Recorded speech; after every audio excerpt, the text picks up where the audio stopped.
aquí les voy a presentar las biografías de las personas que nos van a acompañar en este panel. El doctor Manzano es egresado de la Universidad Carlos Albizu, es un psicólogo clínico comprometido con la dignidad humana y la salud mental como derecho. Se desempeña como coordinador clínico en servicios para adultos con discapacidad intelectual y ha liderado iniciativas forenses y de atención a víctimas de trauma. Cuenta con certificaciones en EMDR, evaluación psicosocial y estudios hacia la certificación BCBA, además de impulsar protocolos de prevención de abuso sexual en comunidades eclesiásticas. También está con nosotros hoy Justin Jesús Santiago, nacido en Barranquitas, Puerto Rico, grados universitarios en psicología, sociología, educación, investigador para la prevención y detección de fraude y es poeta. En el año 1970, a la edad de 15 años, reclamó ante las autoridades escolares su identidad de género. Entre el 70 y el 73 sobrevivió a las terapias de conversión. Desde el 89 abrazó la lucha por los derechos de la comunidad LGBTIQ y fue el primer hombre trans de Puerto Rico en cambiar el encasillado de género en su certificado de nacimiento. Tenemos a Justin al extremo acá de la mesa. Y con nosotros también el doctor Wilfred Labiosa, es un líder comunitario con más de 35 años de experiencia en la salud pública y salud mental, trabajando con comunidades marginadas como latinas y LGBT en varios países. Es doctor en trabajo social, cuenta con 2 maestrías y actualmente dirige Waves Ahead Corps, una organización en Puerto Rico enfocada en el bienestar de adultos mayores y personas LGBTQ+. En 2024 publicó el libro La Revolución Cubana LGBTQ+, y ha recibido múltiples reconocimientos por su labor en Estados Unidos, Cuba y, claro está, en Puerto Rico. Wilfred está aquí al medio acompañándonos.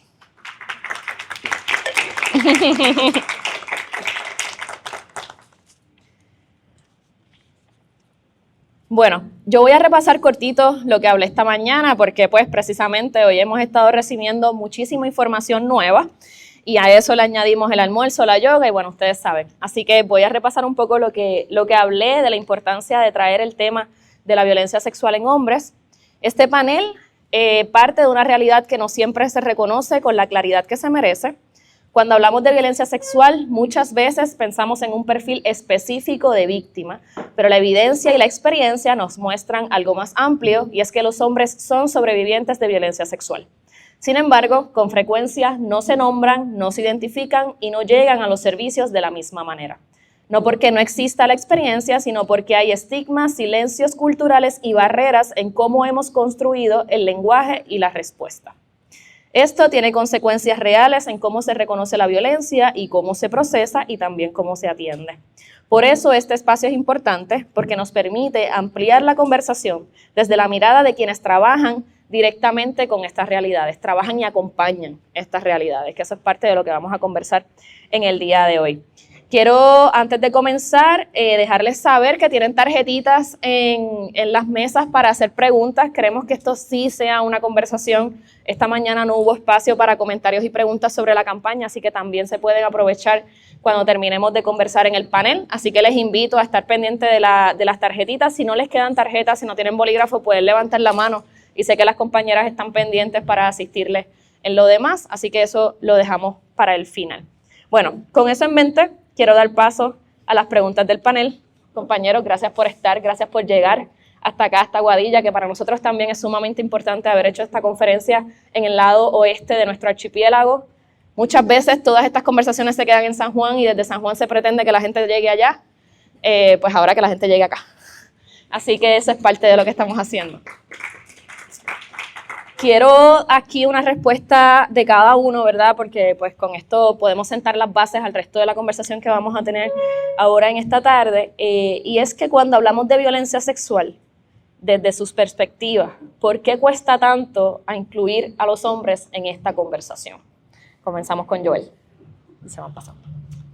Mira, yo ahorita hablaba del miedo, ¿verdad? Y de lo que produce el miedo y muchas veces el que un hombre realmente sienta que su historia va a ser escuchada y más allá de ser escuchada, que va a ser validado y que entendamos que el miedo muchas veces produce la idea o la percepción en el hombre de que nadie me va a creer, de que voy a ser ridiculizado, ¿verdad? Cuando yo tenga que revelar una situación como esta, de que cuestionen mi orientación sexual, principalmente de que a lo mejor pierda mi estatus en mi familia que me ve como el proveedor o que me exige que yo sea el proveedor, o bien particularmente de llegar a un lugar y sienta que realmente en vez de recibir ayuda, lo que recibo es un proceso de revictimización. Dentro de los procesos que yo he tenido con muchos varones, ¿verdad?, que han entrado en los aspectos de abuso sexual, hay un dato bien interesante que muchas veces la literatura ha resaltado y que muchas veces no se ha estudiado a cabalidad. Y es que yo he tenido muchos varones abusados sexualmente que indican que su abuso fue cometido por una mujer. Y en nuestra cultura, ¿verdad?, en nuestra sociedad, eso pudiese ser chocante.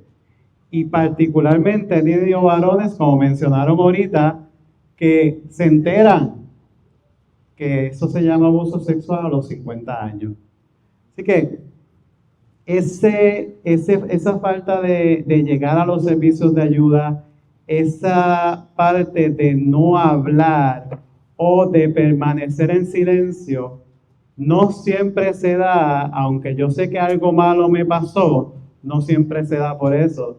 Hay otras instancias donde también los varones ni siquiera se enteraron porque nunca los educaron de que realmente lo que les sucedió se llama abuso sexual, y muchas veces de la forma en que interpretan la situación es detrás de una expectativa social que piensan que están cumpliendo, ¿verdad? Y que están cumpliendo por su rol de género.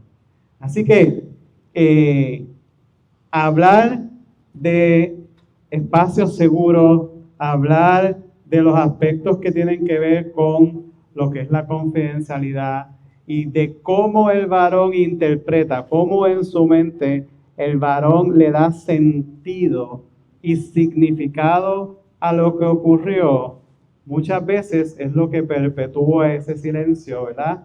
Y esa incapacidad de poder identificar las cosas, ¿verdad?, por su nombre y como son, y de no accesar a unos procesos de ayuda y permanecer en silencio por muchos años.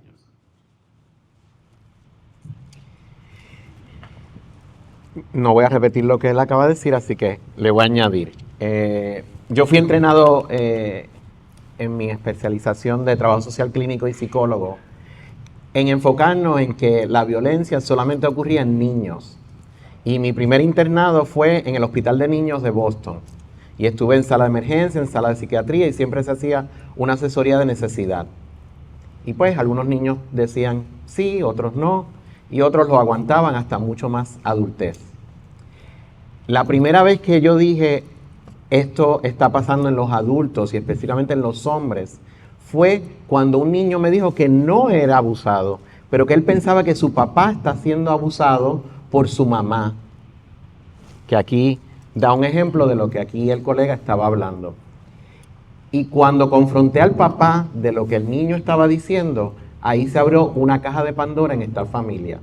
Y de ahí comencé a preguntar en el internado cómo podemos trabajar con esos estigmas que se encuentran en la comunidad latina en Estados Unidos y específicamente aquí en nuestra comunidad boricua.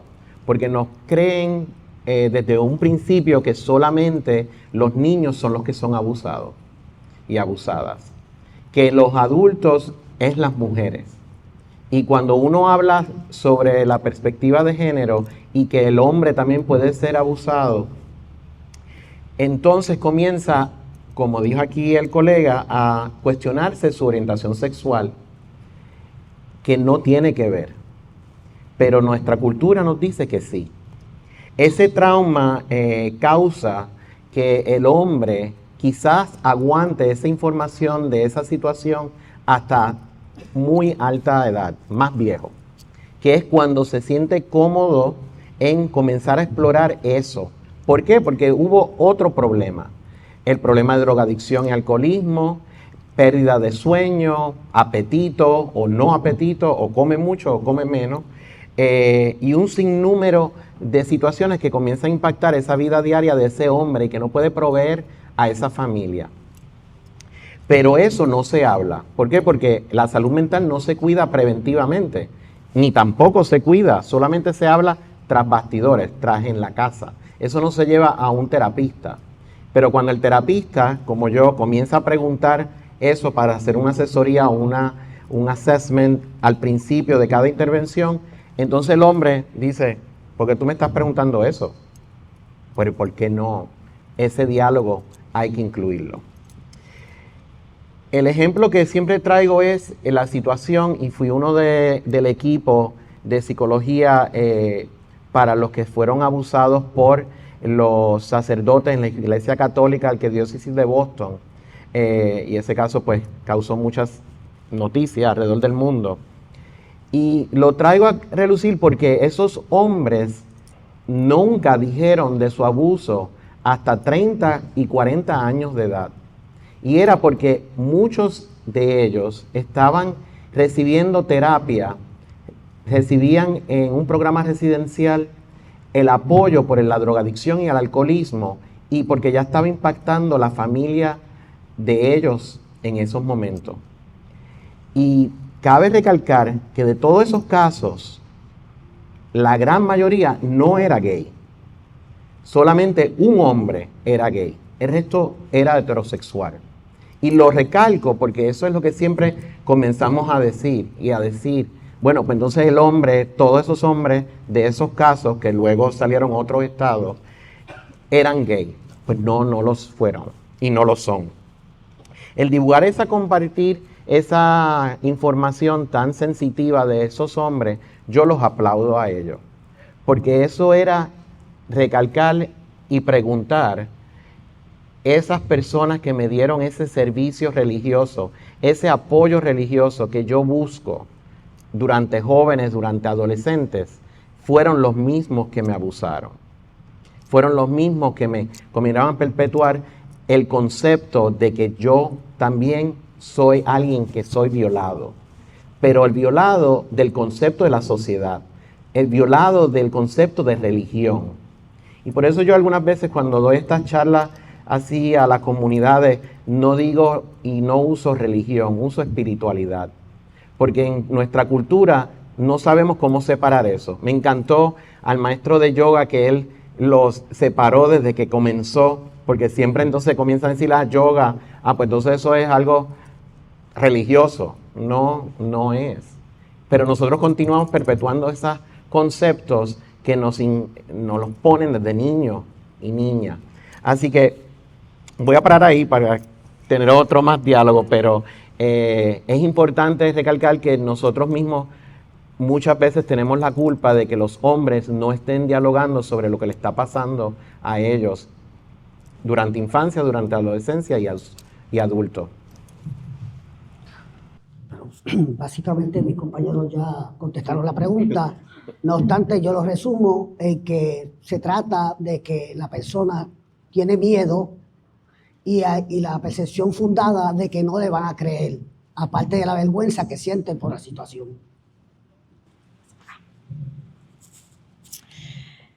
Manzano, esta pregunta es específicamente para ti.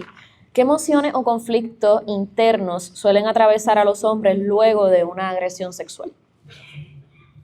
Ok. Bueno, para dar contexto a esa pregunta, ¿verdad? Es importante que recordemos que la violencia sexual no solamente se trata de un deseo, ¿verdad?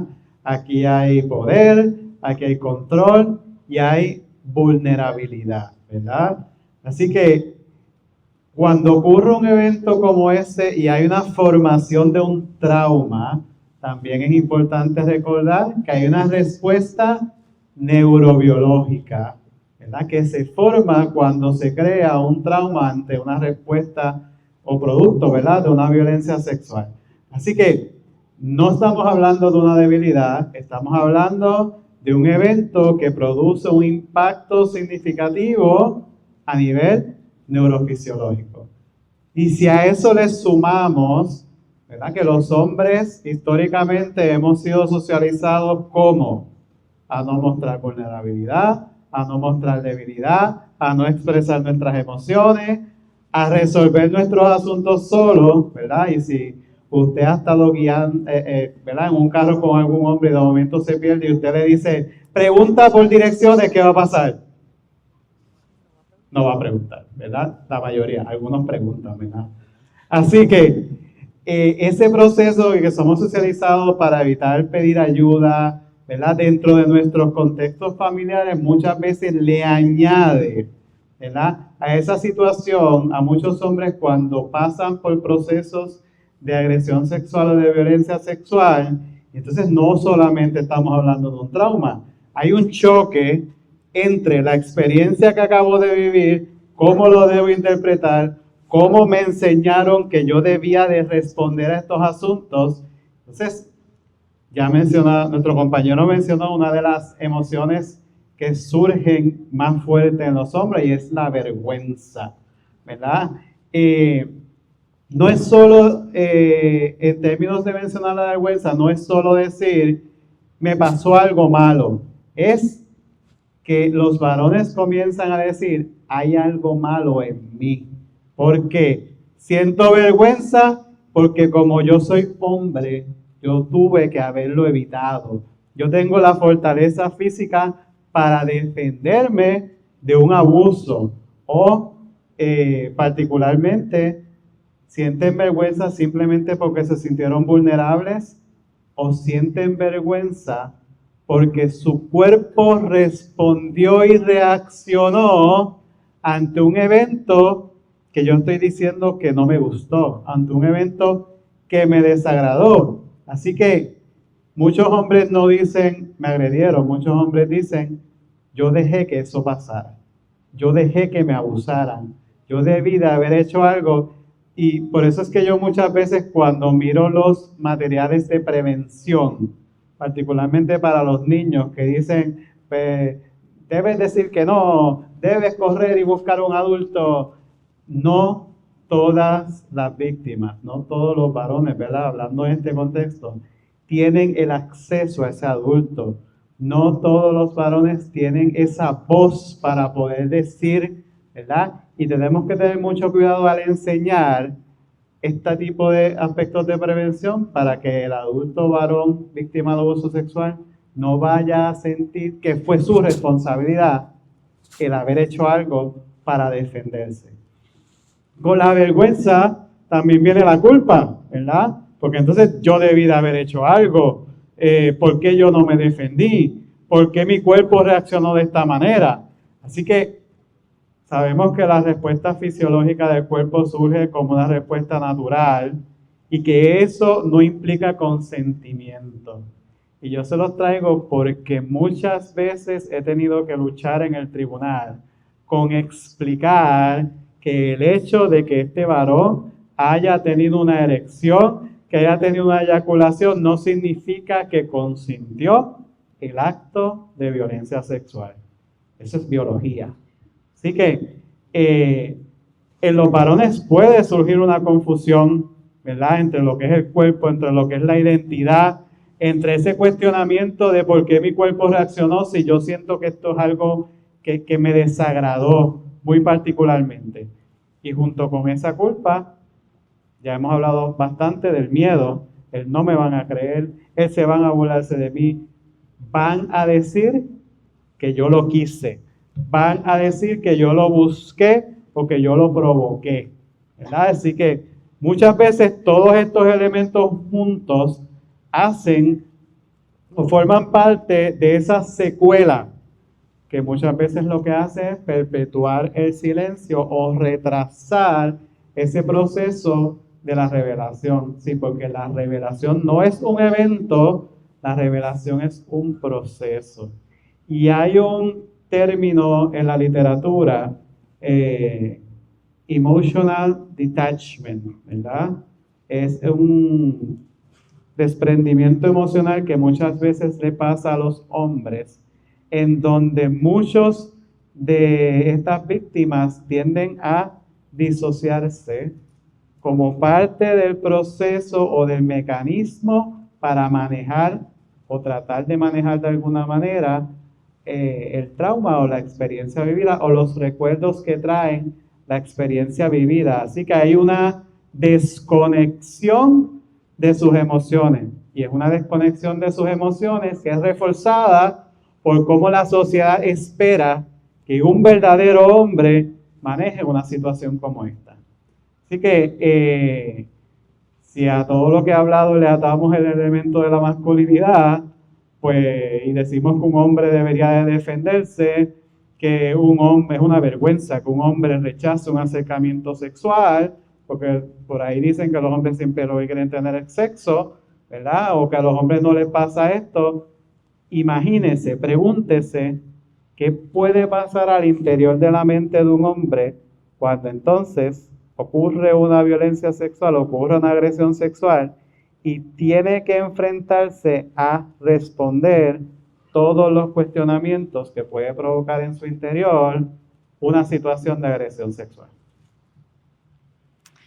Ahorita hace un momentito el doctor Manzano hablaba de ese momento de la revelación. Así que quiero entrar contigo, Wilfred, ¿en qué hace que un hombre decida hablar o no hablar? Creo que hemos hablado mucho del no hablar, ya, sobre una experiencia traumática de violencia sexual. Lo mencioné anteriormente y lo recalco, creo que más es el miedo de que me van a rechazar lo que voy a decir y que estoy diciendo una mentira, porque yo no se supone que haya tenido esas experiencias como un hombre, como el macho latino, como el macho boricua, que se supone que yo sea. Y por ende, esas construcciones sociales son lo que impiden en muchos casos a ese hombre a decir, a hablar. Y más aún, porque, repito, la salud mental no se supone que uno la cuide. Se supone que solamente son personas que ya están a un alto riesgo de problemas de salud mental, que son los que reciben psicología, sesiones terapéuticas de salud mental de un psicólogo, de un trabajador social clínico, de un psiquiatra. También en el sentido de que los patrones esto de socializar, como dijo aquí los colegas, es el machismo.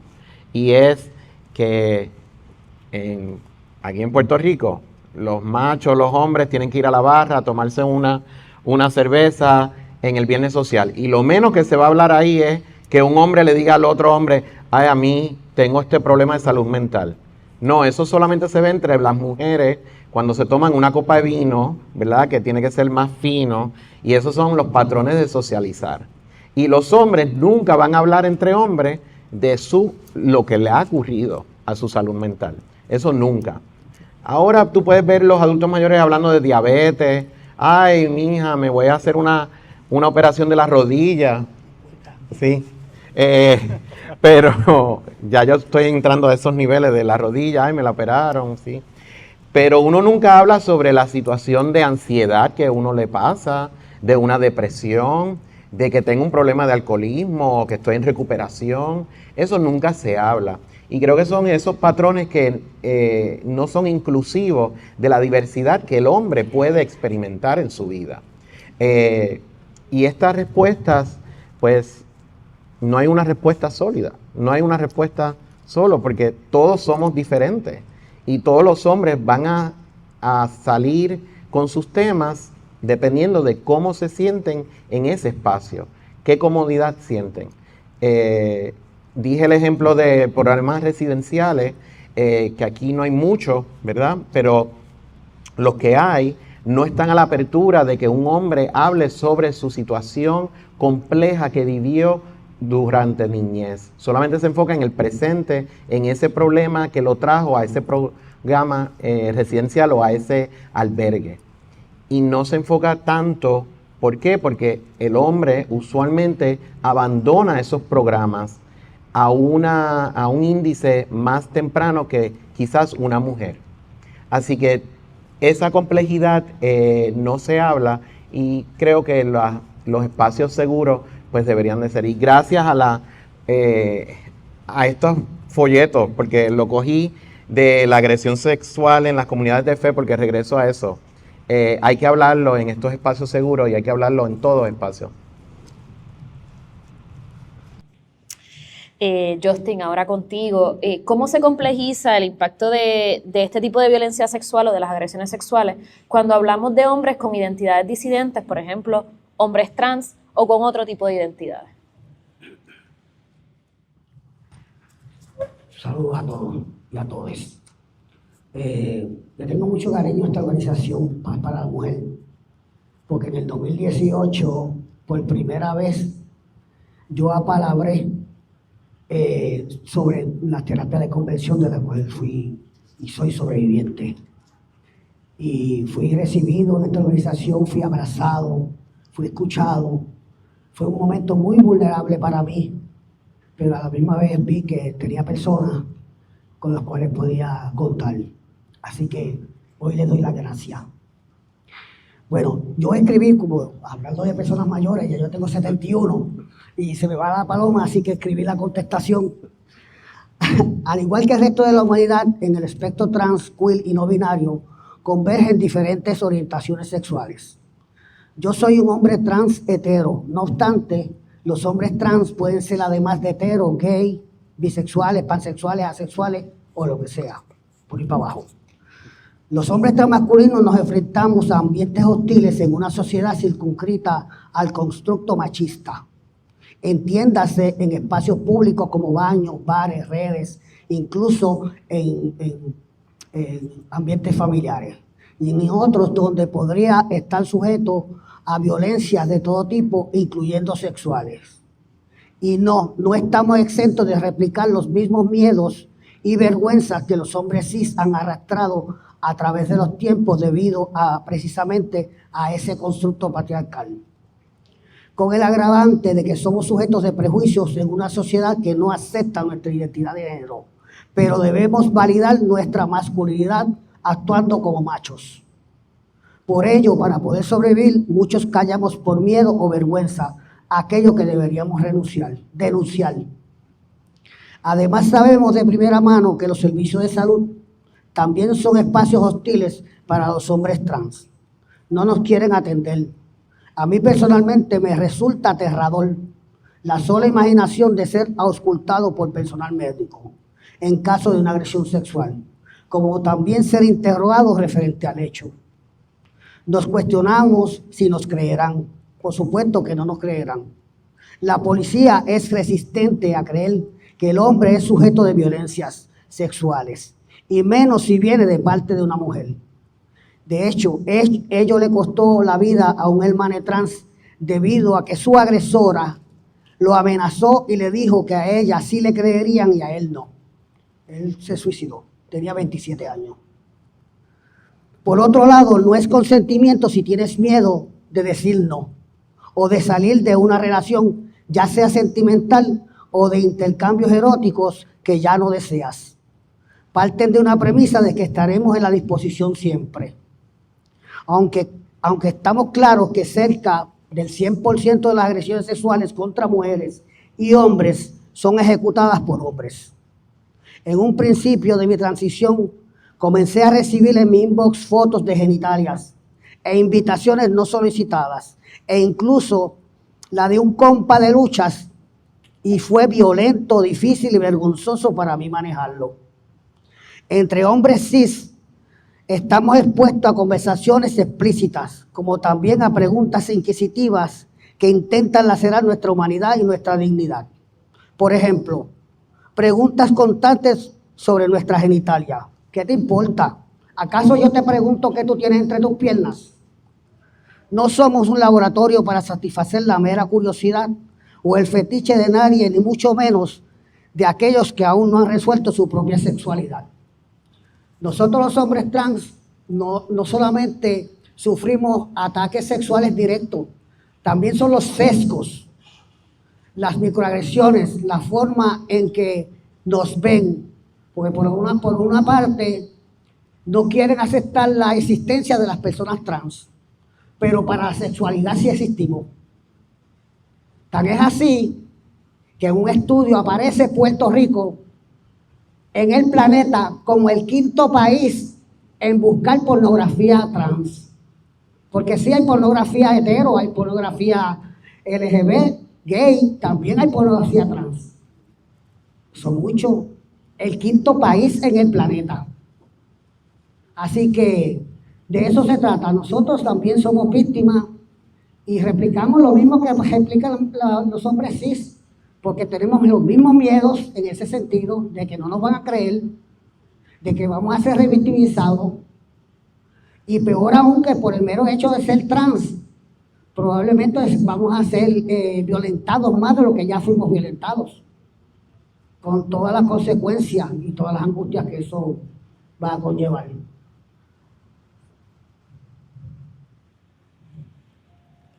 Ahora aquí también quiero una respuesta de cada uno, porque ya con esta base de preguntas específicas para cada uno logramos también sentar esa dirección en la que todos quieren traer o abordar el tema.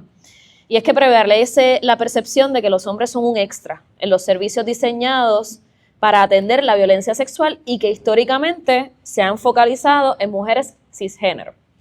¿Cómo se vería una respuesta verdaderamente inclusiva a la violencia sexual?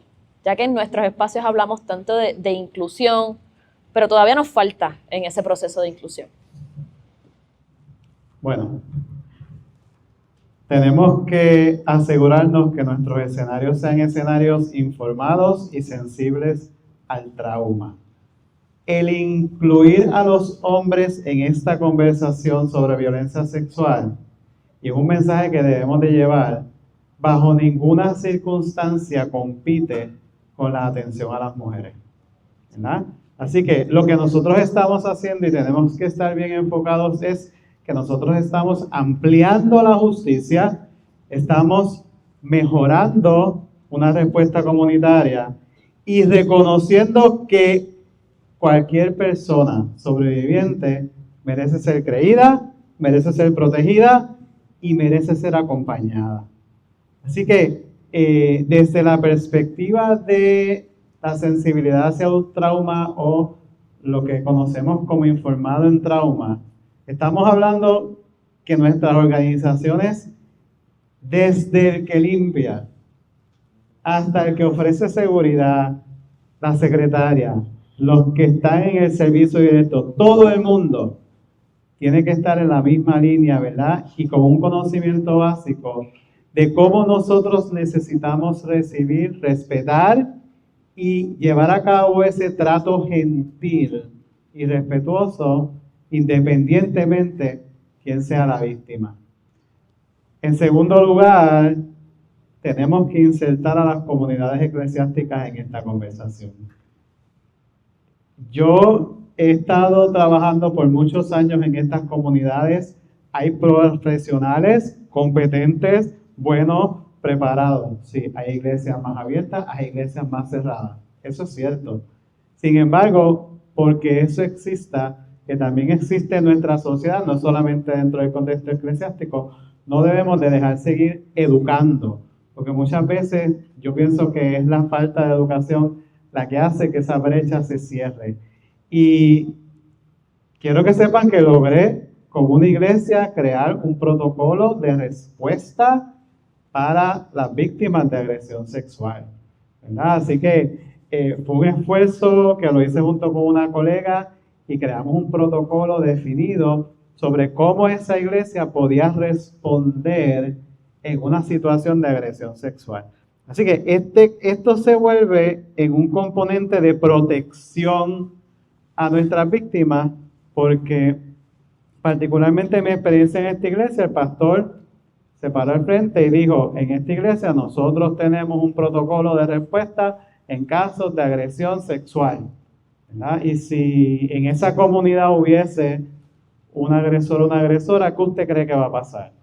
Va a decir: espérate, en esta iglesia la gente sabe cómo reaccionar ante una situación como esta. Así que se convierte en un factor de protección también para nuestras comunidades, que muchas veces están en entornos bien vulnerables, ¿verdad? Y que muchas veces han sido las iglesias dentro de esta comunidad las que sirven de apoyo a estas personas. Y en tercer lugar, si queremos hablar de inclusión, tenemos que insertarnos en los currículos académicos, escolares y universitarios, ¿verdad?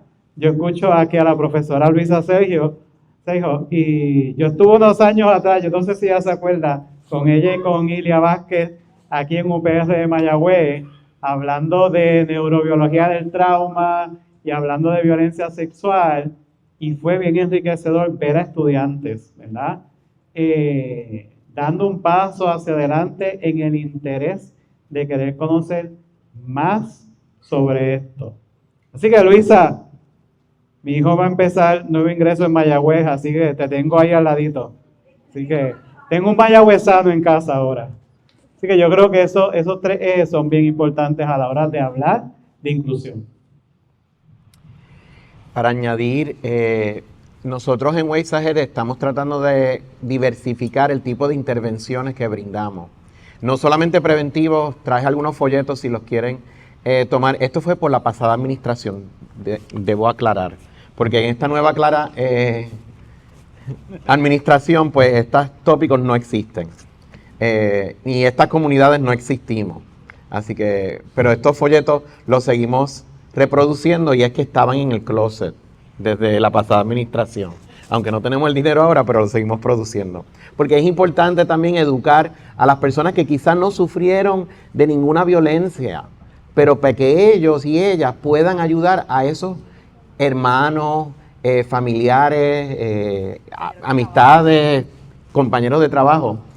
Y funcionan, los folletos sí funcionan. Una colega aquí me estaba preguntando qué nosotros hacemos en los diferentes centros y bueno, y voy a tomar el ejemplo de Isabela. Isabela, ¿alguien aquí de Isabela? Dos, ok. En Isabela hemos tenido una relación muy estrecha con el alcalde y brindamos una vez al año este tópico de acoso y de abuso en entrenar a todos los empleados públicos del municipio de Isabela. Por ejemplo, esta semana ya comenzamos, son 3 entrenamientos de 3 diferentes tópicos. Hablamos sobre prevención de suicidio, que hay que hablarlo también porque se puede prevenir muertes por suicidio. Se pueden proveer servicios a la comunidad. Y la semana que viene, pues, es este tópico. Y lo enfocamos en los hombres, porque ya hay mucha información sobre las mujeres, el abuso y la violencia en contra de la mujer, pero lo enfocamos en el hombre. Y tenemos protocolos en el CIMA, que es el único hospital que tiene una sala de emergencia en Isabela, y tenemos protocolos ahí de todos los géneros, queriendo decir, incluimos y los cambiamos para que tengan un género neutral. Y solamente también en las formas, porque las formas, cuando hablaban de violencia de género, solamente era la mujer y otro. ¿Qué es eso? Mujer y otro. Así que estamos haciendo esos cambios en la forma para recopilar también información y tener una data certera de la comunidad en Isabela. Lo otro es que nosotros estamos entrenando a líderes de justicia restaurativa para que ellos y ellas puedan hacer círculos comunitarios donde puedes tener el diálogo sobre justicia restaurativa y este diálogo fomente la diversidad de temas o de situaciones que le han ocurrido al hombre y a la mujer en cualquier etapa de su vida. También en los grupos de apoyo hemos instituido grupos de apoyo para hombres gay y bisexuales, para mujeres lesbianas y bisexuales, y tenemos un grupo de adultos LGBTQ+ con autismo. Y en ese currículo hemos instituido este tema. No es que los participantes y las participantes lo traen, nosotros lo traemos para poder tener ese diálogo abierto y que quizás en las intervenciones individuales fomente ese diálogo. Mira, la semana pasada hablaron de este tópico en el grupo. ¿Qué te pareció? Y esa población ha sido una bien marginada, vulnerable. Creo que lo mencionaste cuando aceptaste el reconocimiento, que son tan importantes que tenemos que darle no solamente al niño con autismo, al adulto con autismo. Y tener la apertura de tener este diálogo que quizás sea incómodo para ustedes como servidores públicos, como profesionales de la salud. Tienen que dejar eso a un lado porque tenemos que estar mucho más cómodos y cómodas hablando de todos los tópicos. Y si usted no quiere tratar a esa persona, déselo a un colega para que entonces sí pueda hablar de todos los tópicos que son necesarios dialogar en terapia y en en grupos de apoyo. Tenemos otras terapias alternativas. Una cosa que usamos con los adultos es arte creativa, terapias con arena, con tierra, que usualmente son técnicas que se usan con los niños, pero nosotros los hemos adaptado a los adultos. Y ha sido bien fructífero en la relación con ese adulto trabajar de una manera diferente, porque el niño siempre lo cargamos adentro de uno, y cuando le damos ese espacio para que ese adulto comience a tener esas cosas de niño y regresar a dibujar y regresar a jugar, la apertura está ahí y salen los temas y se le da una intervención mucho más enfocada a las necesidades de ese adulto LGBT o adulto mayor. Sí, tenemos un sistema, una sociedad que tiene una mirada desde la cosificación de las cuerpas y los cuerpos. Y eso es parte del problema. Porque cuando una víctima es víctima, debería verse como un ser humano, como una persona que debe ser protegido, protegida o protegida. Si sabemos claramente que la posición del hombre en ese sentido está desprestigiada, porque sabemos que la mayor parte de los abusos son del hombre contra la mujer y del hombre contra el hombre. No obstante, nosotros tenemos el deber de hacer lo correcto como sociedad, que es proteger a la víctima. Así que yo creo que lo que se debe hacer en la sociedad es educarse. Básicamente todos los problemas que tenemos se resuelven con la educación, con tener la disposición de cambiar la narrativa, de cambiar la mirada hacia los diferentes temas que no necesariamente estamos de acuerdo. Pero si nos educamos, porque no hay peor ignorancia que el auto implicada de nosotros mismos. Porque si nos negamos a educarnos o nos negamos a ver los temas que nos son difíciles de ver, como por ejemplo, el compañero mencionó las iglesias. Yo tengo un problema con las iglesias, porque ¿qué vamos a hacer cuando es el pastor el depredador? Que no son pocos, o los sacerdotes, esos son los depredadores, que no son pocos, y tenemos un gobierno que los defiende, los protege. Así que yo creo es que debemos cambiar la mirada y ver a la víctima como ser humano, como persona, y eliminar la mirada de la genitalia. Justin, ahora contigo específicamente quería traer algo que realmente no había mencionado necesariamente cuando les hablé sobre las preguntas, pero que está ahí, y es la diferencia en la situación en el acompañamiento. Aquí estábamos hablando de esa provisión de servicios inclusiva, pero tenemos en la mesa 2 proveedores de servicios en la calle de manera específica, profesional, ¿no? Pero quiero hablar contigo un poco sobre esa importancia de ese acompañamiento, de esa mirada de cuando alguien siente la confianza conmigo de contarme que esto le pasó, ¿cómo acompañamos? ¿Cómo acompañamos de una manera correcta y sensible según lo que tú puedas traer a base de esa educación que también estás insistiendo? Bueno, sabemos que en el ambiente de nosotros, en nuestra comunidad, muchos de nosotros, demasiados de nosotros, hemos sido desechados del núcleo familiar por el mero hecho de nuestra identidad de género o nuestra orientación sexual. Así que muchos jóvenes, adolescentes, ya desde los 13, 14, 15 años, están en la calle sujetos a la trata humana y a los depredadores sexuales. Y muchas de nuestras hermanas trans femeninas se convierten en madres porque recogen esos niños, a esas niñas en sus casas y le dan cobija y le dan comida. Pero no todos los niños y los adolescentes tienen esa suerte. Muchos de ellos se quedan en la calle y se tienen que prostituir porque tienen que comer. ¿Entiendes? Y contestando la pregunta del acompañamiento, pues el acompañamiento lo hacemos nosotros mismos, entre nosotros mismos. Nos escuchamos, por eso es que se forman los llamados corillos o corilles, porque nos protegemos nosotros mismos, no tenemos de otra. Y nosotros mismos nos salvamos. Como de hecho pasó en María. ¿Cómo pasó en María? El pueblo salvó al pueblo. O sea, debemos olvidarnos y pretender que el gobierno nos resuelva los problemas porque no lo van a hacer, no tienen esa disposición, no tienen esa cabeza. Máximo este gobierno que se ha posicionado claramente y abiertamente como enemigo de la comunidad transgénero. Todo lo poco que habíamos logrado en términos de leyes y en términos de medidas a favor de proteger nuestros derechos humanos es letra muerta en estos momentos. Y todas las cientos de medidas y proyectos que Trump tiene en Estados Unidos prácticamente palidecen con lo que se está haciendo aquí en Puerto Rico, porque el gobierno de Puerto Rico, Jennifer González y Tomás Rivera Chat, se han posicionado más represivos de lo que se está pasando allá en Estados Unidos. O sea, nosotros estamos en modo de supervivencia y resistencia, porque nos quieren borrar, nos tienen de chivo expiatorio. Y llevo mucho tiempo diciéndole a la comunidad en general que hoy vienen por nosotros, mañana vendrán por ustedes, pero ya vinieron, ya están tratando de decirle a las mujeres, o estar diciendo a las mujeres cómo administrar su cuerpo, porque el gobierno va a administrar sus cuerpos.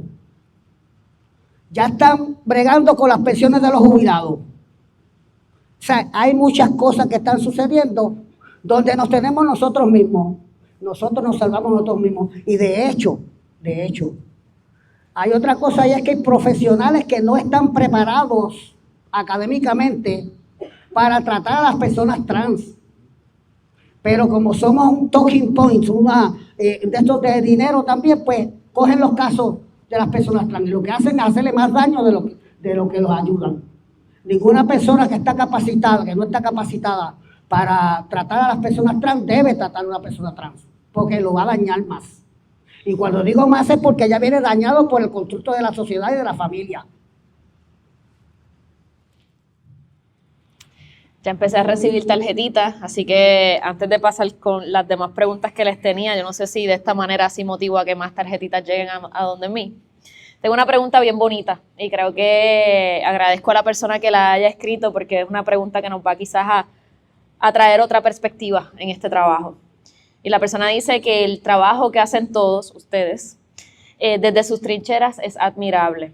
¿Qué es una cosa que les trae alegría o esperanza en un trabajo que puede ser duro en muchas ocasiones? Bueno, desde el contexto forense, pues el ambiente del tribunal es un ambiente ansiogénico, ¿verdad?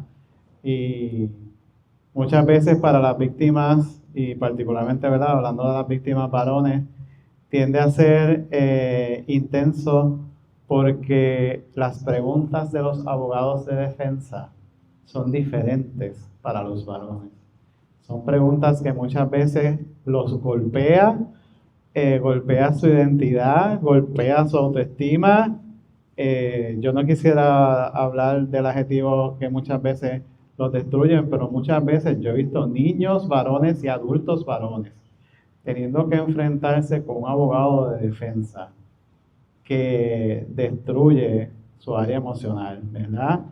Y el ver a esta persona con un resultado positivo luego de enfrentarse a esa situación y que llegue donde ti y que te dé un abrazo y te diga gracias por estar aquí, tú fuiste parte de este proceso, y tú ver ese sentido de recuperación cuando te dicen gracias por creer en mí, gracias por creerme, ¿verdad? Y no solo porque se da desde un esfuerzo de un perito, sino se da desde el esfuerzo de un equipo de trabajo. Porque yo no hago esto solo, ¿verdad? Yo tengo colegas psicólogas excelentísimas que me ayudan en este trabajo y a poder apoyar a esta víctima a tener un resultado positivo a pesar de que el proceso es bien revictimizante. Yo creo que ese abrazo, ese agradecimiento, esas palabras valen más que cualquier paga que uno puede recibir. Para mí, nosotros tenemos 4 centros ahora a través de todo Puerto Rico. Antes teníamos más, unos 5, pero lo tuvimos que cerrar por falta de fondos y por la LGBT-fobia que recibimos en un municipio. que no voy a decir cuál es, pero si ven nuestro website, ahora ven uno menos, pues ya saben el municipio. Estamos en Maunabo, en Isabela, Cabo Rojo y San Juan. Y lo que nos causa a mí particularmente un poquito de felicidad es que cuando abrimos los centros, usualmente nos preguntan para qué y por qué necesitan ustedes abrir un centro específico para la comunidad de ustedes. Y siempre senadores, representantes, alcaldes, no el de Isabela, pero otros alcaldes me preguntan por qué continúan. Y yo le digo siempre, porque se necesitan servicios. Hay un municipio de los 4 que acabo de mencionar que tiene más iglesias en un municipio que cualquier otro municipio en Puerto Rico. Y todo el mundo es familiar de todo el mundo. Así que en ese municipio, cuando abrimos las puertas, pues dijimos, bueno, vamos a estar aquí un año. Y si no funciona, nos vamos. No hemos quedado. Y el alcalde ha recibido tan buena retroalimentación de nuestros servicios que seguimos ahí. Y como Jocelyn dijo, cuando un huracán, no a María, otro huracán después, impactó a este municipio tanto, los únicos y las únicas que le dimos de comer a ese municipio por 3 meses fue la comunidad LGBT. Fue la comunidad LGBT.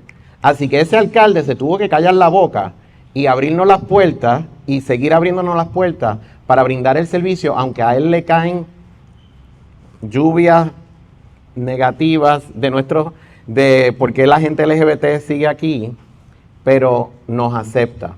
Y eso nos trae a nosotros una paz y una reafirmación de por qué los servicios tienen que estar abiertos para todos y todas. Y para terminar, nosotros también tenemos a personas heterosexuales que se sienten más cómodas y cómodos viniendo a nuestro servicio que ir a una clínica de y para heterosexuales. Así que tenemos ahora un sinnúmero de personas de ambos, LGBT y aliados y aliadas y heterosexuales que vienen pues a recibir servicios de salud mental, porque se sienten más cómodos y cómodas recibiéndolo en nuestros espacios. Sí. Cuando yo hablé por primera vez de la terapia de conversión, las torturas de conversión de las cuales fui sometido desde los 15 años hasta los 18 años, donde me dieron narcóticos, donde me ocultaron el cuerpecito, donde me hicieron muchas cosas. Pues la primera vez que yo hablé eso fue como abrir una cajita donde yo tenía guardado tantos recuerdos, pero que no los sacaba para afuera, y empecé a recordar muchas cosas. Y eso me dolió tanto, tanto y tanto. Y Wilfred lo sabe porque Wilfred estaba. Yo me descompensé por un tiempo.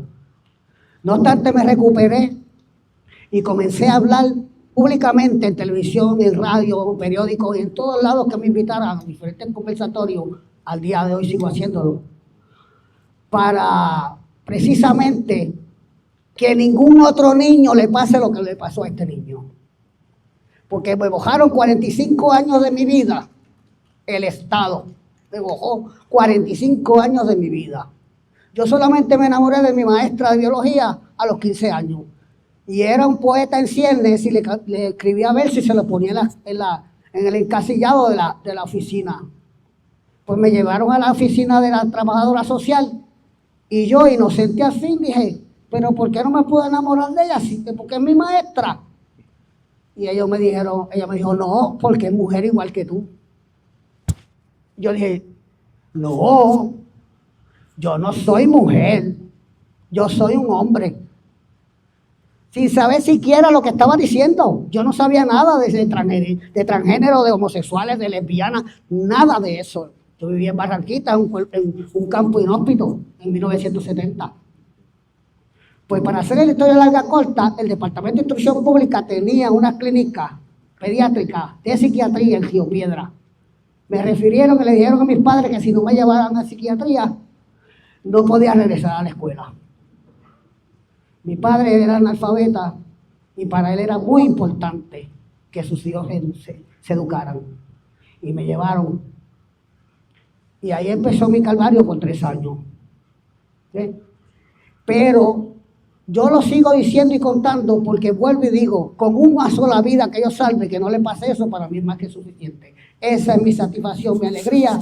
Me desnudo ante quien sea, existencialmente hablando, para que sepan que tanto desde las iglesias como desde el Estado nos quieren borrar, nos quieren llevar a los márgenes, nos quieren matar. Pero ¿sabes qué? Las personas trans hemos existido desde que existe la humanidad. Somos hijos del planeta. Y siempre vamos a existir, no vamos para ningún lado, todo lo contrario. No es una moda. Yo tengo 71 años de edad, cumplo 72 en noviembre. Y yo nací en 1954, a mitad del siglo pasado. Y sin que nadie me dijera, yo reclamé mi identidad de género. Ahora somos más visibles, pues seguro, porque ahora hay redes, hay de todo. Ahí tú, y me perdonan, todos somos adultos, le tengo que decir, usted tira un peo aquí, en China dicen fo. Pues somos totalmente visibles. De eso se trata, no es una moda. Y seremos más visibles cada día, porque no nos vamos para ningún lado y tampoco nos callarán.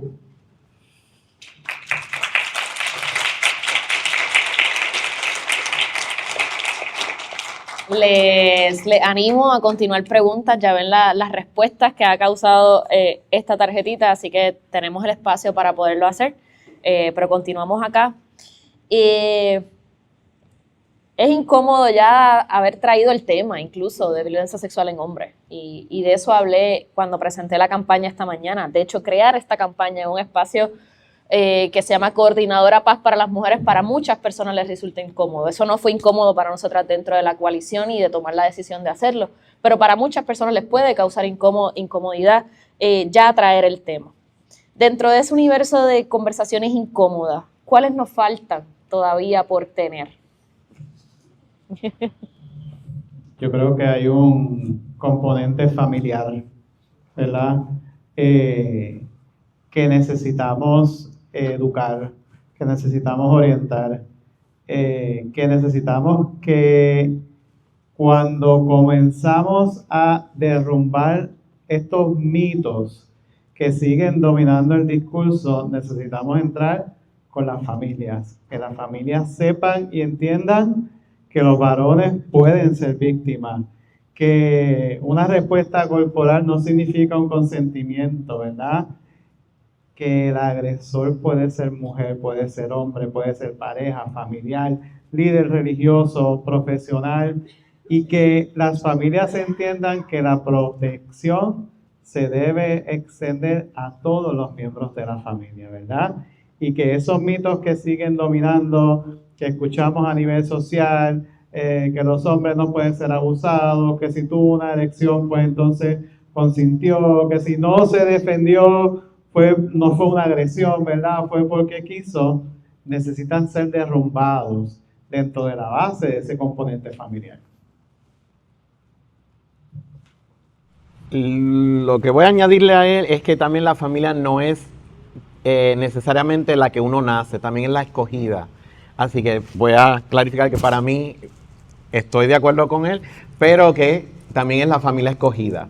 Y creo que Justin indirectamente lo dijo. Nosotros en la comunidad LGBT y tenemos nuestra familia escogida. ¿Por qué? Porque nuestra familia nos ha rechazado.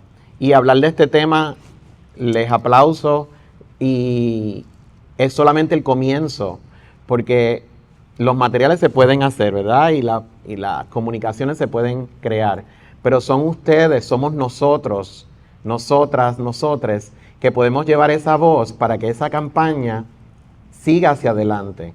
Y como dice nuestro nombre, hay que llevarla a las olas hacia adelante. Hay que seguir creando esas olas de cambio.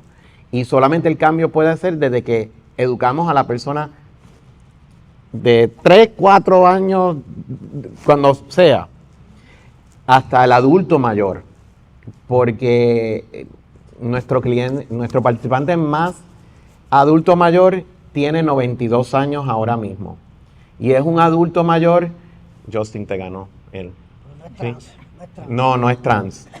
No es trans. pero es gay, ha vivido unas etapas donde a él se le dijo de por ser gay iba a morir por VIH-Sida, por el cáncer de los gays en ese momento dado. Y el trauma que él trajo a través de los años se lo aguantó, hasta que explotó. Y él ha estado con nosotros desde el 2018, es nuestro participante más largo en duración de servicio. Pero le abrimos las puertas porque sabemos que nosotros somos la única familia escogida. Y ustedes académicos y académicas pueden decir, ay, ustedes están rompiendo confidencialidad, están rompiendo esa barrera porque ustedes tienen que ser profesionales, ustedes no son familia. Pues sí lo somos. Y bien orgullosos que decimos que ese participante es nuestra familia y que le brindamos todos los servicios que amerita. Tenemos a otras personas que en verdad han sido de esa familia porque nos empoderan a nosotros los proveedores de salud mental, porque nos ayudan a nosotros a seguir brindando ese servicio. Y hay que aceptar la diversidad, la hay entre mujeres, entre hombres, entre todos. El ser humano, como dice Justin, que me encanta, en este planeta. Y somos seres humanos primero que todo. Y el ser humano es complejo. Así que aunque uno tape un tema, no significa que no existe. Así que de nuevo, gracias por comenzar esta comunicación, esta conversación, y espero que siga hacia adelante para un futuro.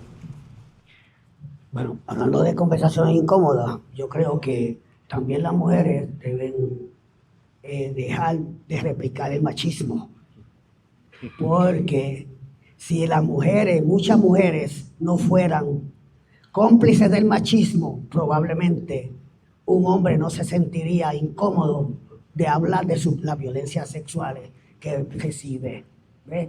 Desde chiquito, la mamá empieza a decirle a la nena, ay, qué linda es para esto. Pero no, tú no haces esto, eso lo hace la nena. No, tú no puedes jugar con esto, eso lo juega. Perspectiva de género desde la casa. Ya que el gobierno no quiere, pues tenemos que hacerlo nosotros en nuestros hogares, ser responsables de ese ser humano. Enseñarle a la nena y al nene que son iguales, que no hay diferencia. Nunca la hubo. Nos enseñaron desde los constructos que hay diferencia. Y dentro de ese constructo pusieron un género por encima de todos los géneros, incluyendo a la mujer. Porque debajo del género masculino, el género femenino es un subgénero. Y debajo del femenino están todos los demás. Así que les toca a la mujer educarse y no replicar el machismo. Si el día en que no haya ni una sola mujer que replique el machismo, se acaba. Antes de concluir, vuelvo a poner en pantalla los correos electrónicos míos y de Carla Ferrer como coordinadora programática de la campaña Hablemos Claro, los espacios seguros importan. Tenemos todavía espacios para personas, organizaciones, agencias, oficinas, programas que quieran colaborar activamente con la campaña. Tenemos redactado un documento de colaboración, tenemos información, las organizaciones no tienen que participar en todas las fases de la campaña, pueden participar hasta donde sus espacios de trabajo les provean, así que esa conversación está disponible, es bastante flexible esta participación, así que les invitamos a que nos escriban un correo electrónico sencillo con ganas de recibir más información y nosotros nos encargamos de enviarles los documentos y gestionar entonces quizás alguna reunión en particular cortita, ¿verdad? Para conocer sobre el trabajo que realizan y qué les interesa trabajar. Les invitamos a que nos sigan en las redes sociales como @pazmujer, donde vamos a estar compartiendo publicaciones, cápsulas educativas y demás para que eso también lo puedan llevar a sus espacios y lo puedan compartir entre ustedes y entre sus colegas, que para nosotros es tan importante también seguir moviendo la conversación dentro de ese ecosistema de servicios a diferentes tipos de personas en Puerto Rico. Así que con eso dicho, agradezco a los compañeros por la conversación, por llegar hasta acá, por estar dispuestos a traer este tema de una manera tan sensible y tan honesta y tan necesaria. Así que muy entusiasmada por seguir colaborando con ustedes en otras cosas que podamos hacer sobre este tema. Y ahora...